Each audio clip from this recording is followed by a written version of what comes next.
Welcome to training module on Standard 5. My name is Roman Polechenko. I'm Assurance Manager at SBP, and I will guide you through the Standard 5 version 2.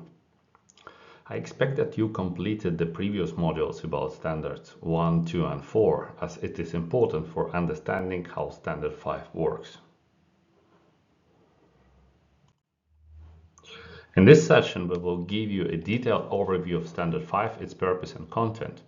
Standard 5 doesn't work alone and requires covering also Instruction Document 5E.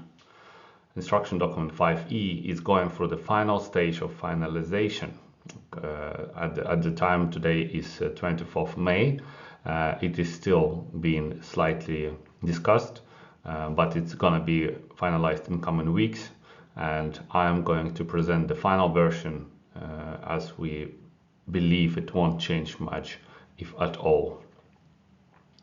I will also explain the key definitions and give you some examples. So let's start. We should start with the question, what problem does Standard 5 solve? Why is it really needed? The answer to this question explains the main difference between SBP and other certification schemes like FSC or PFC. The short answer is that SBP Standard 5 allows biomass producers and traders to collect and communicate all necessary data, which allows biomass end users to do greenhouse gas emission calculations. In this module, we will learn the long answer as well, including how the data communication concept really works. So SBP Standard 5 sets out the principles and criteria for recording and communicating accurate data to allow the calculation of greenhouse gas emissions, which result from harvesting, production, and transport of biomass. Key technical details for data collection and communication are described in a separate normative document, Instruction Document 5E. Standard 5, together with Instruction Document 5E, define the requirements and options for collecting energy and carbon data that accompany SBP certified biomass through the whole supply chain. This document defines the data that is required for calculation of potential greenhouse gas emission savings from using biomass in place of fossil fuels and the means of communication of that data.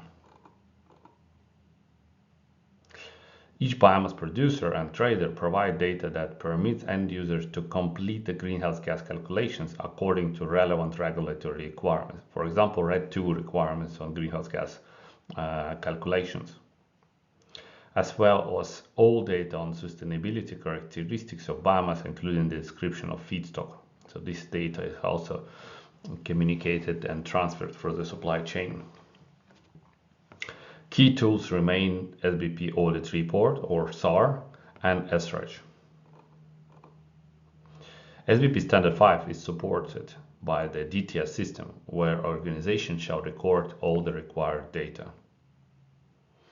The publication, effective date, transition period are the same as for the previous other standards.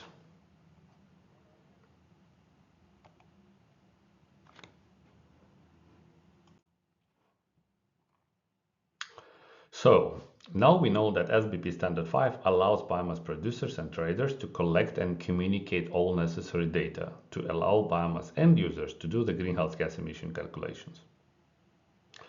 A biomass producer or trader creates a sales transaction in DTS. The transaction record includes usual information such as invoice tonnage, invoice data and number, product type, and SBP claim.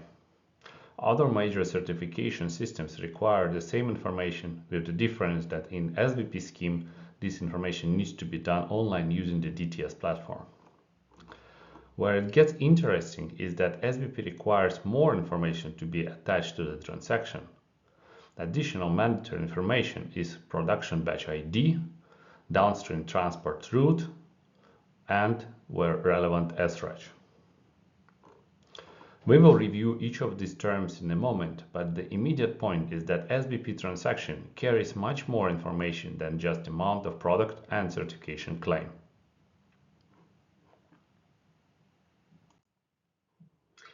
Production batch ID is a mechanism to attach relevant data to the sales transaction.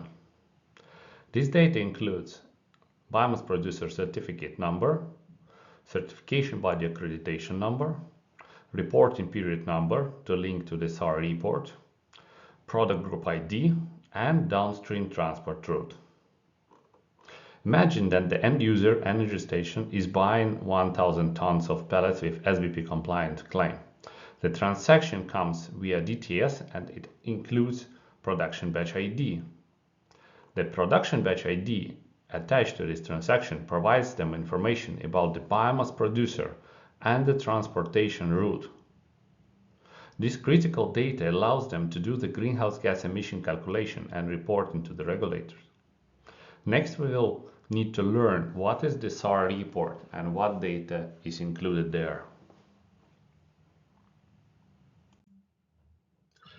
So each biomass producer shall record the data in one of the three SAR templates.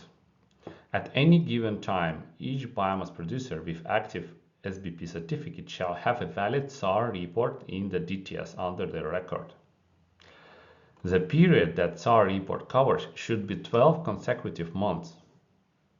The biomass producer may select a convenient reporting period, for example, fiscal year, civil calendar year, or any other 12-month period if it fits those requirements. The start date shall not exceed 18 months before the audit on-site closing meeting date, as indicated in the SAR. So that means that information provided in the SAR report shall not be older than 18 months. The SAR expires 15 months after the audit on-site closing meeting, as indicated in the SAR report itself. The biomass producer are automatically blocked from sharing new transactions in DTS when the SAR has expired. This additional bit, so we know that SAR is valid for 12 months and additional 3 months is there to allow flexibility with planning the audit. So what data does the SAR report include? It has general information about biomass producer, the feedstock data, biomass production data about what type of technology has been used, electricity use data, fossil fuel use data, biomass fuel use data, moisture content and drying of feedstock, transportation of biomass, key dates and approval, and a number of annexes.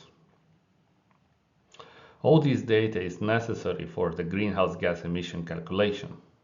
The end user receives a transaction in DTS.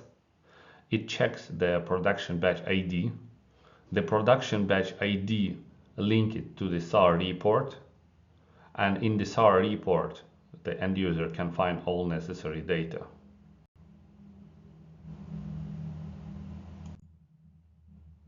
In a model about Standard 4, we already covered the definition and requirements for the product group. The product group ID is another element of the production batch ID. It allows dynamic communication of product group characteristics. As we know, for each product group, a separate mass balance calculation is necessary.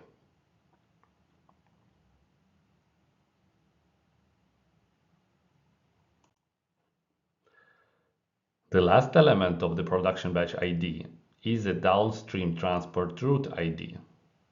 Because biomass producers supply biomass from a range of locations, for example, ex-works, their company gate, ports, deliver to the customer, and use range of transport systems to reach the physical point of legal transfer, those differences in energy and carbon data must be captured. SBP uses the term Downstream Transport Route ID to enable the correct data to be allocated to the biomass. It is the last two-digit number, BB, linked to the Downstream Transport Route ID. It replaces the term SDI, Static Data Identifier, in the version 1 of the standard. A downstream transport route occurs after production where biomass is transferred outside the scope of the biomass producer certificate to another legal owner. Example would be a port where transfer of ownership takes place to delivery to end user or trader. There can be more than one DTR for a single biomass production facility.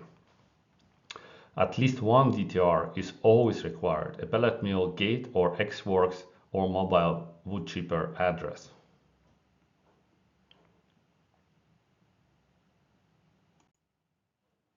Let's check a simple example here. On the left side, we have a pellet mill. Let's imagine it is located in Southeast US. It uses two seaports for selling its biomass, Port A and Port B. The road transport is used to deliver pellets to Port A, and railway transport is used to deliver pellets to Port B. At each of the ports, the legal ownership is transferred to the trader. A trader organizes the transport of pellets from the US to EU market. Pellets are loaded on the bulk carrier and shipped to overseas ports C and D. From there, it is transported to energy station or end user. A trader may take care of its sea transport to the next port or also cover the last leg of the inland transport from the ports C and D to the energy station. For now, let's just focus on the biomass producers and its DTRs, or Downstream Transport Routes.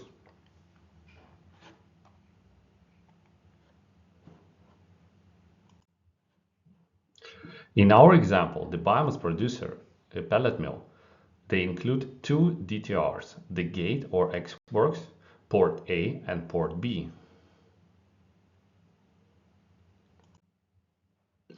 This table, then, which is included in the SAR report, collects more information about each of the DTRs. It includes a distance, a mode of transport, fuel type, transport capacity, etc. As we can see here, several transport legs may be described if necessary. So when the transaction is received with the production batch ID, it includes also Downstream Transport Route ID, and that allows to trace the specific logistics route, specific supply chain back to include specific data in order to collect correct, accurate greenhouse gas emissions.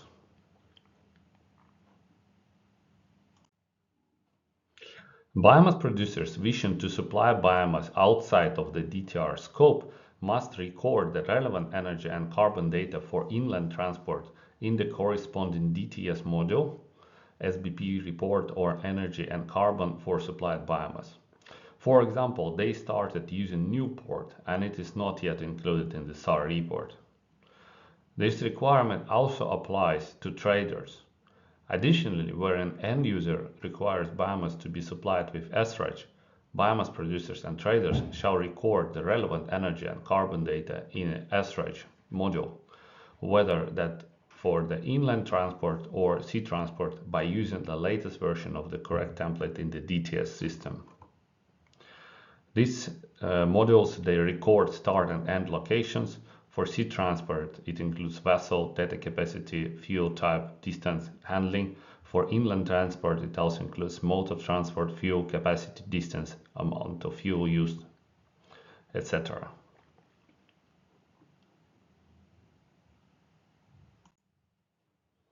If we go back to our example, then the transport route in red needs to be covered by the SREG information. Theoretically, the BP could have covered the whole transportation from its gate to the gate of the energy station and reflect this in their SAR report. However, information on the sea transport is often changing a lot and quite dynamic. That's why it is quite hard to include it in the static SAR report, and that's why this data is usually added through the SREG report.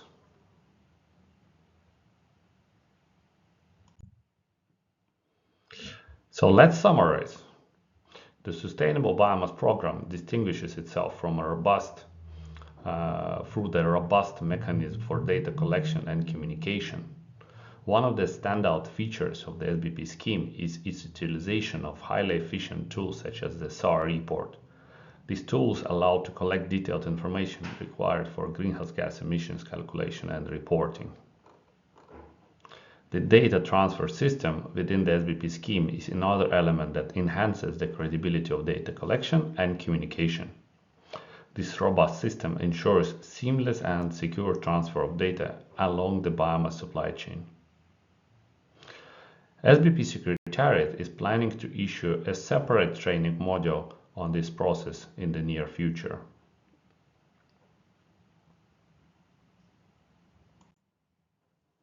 Well done! Thank you for watching this module. You can proceed to the next one about Standard 6.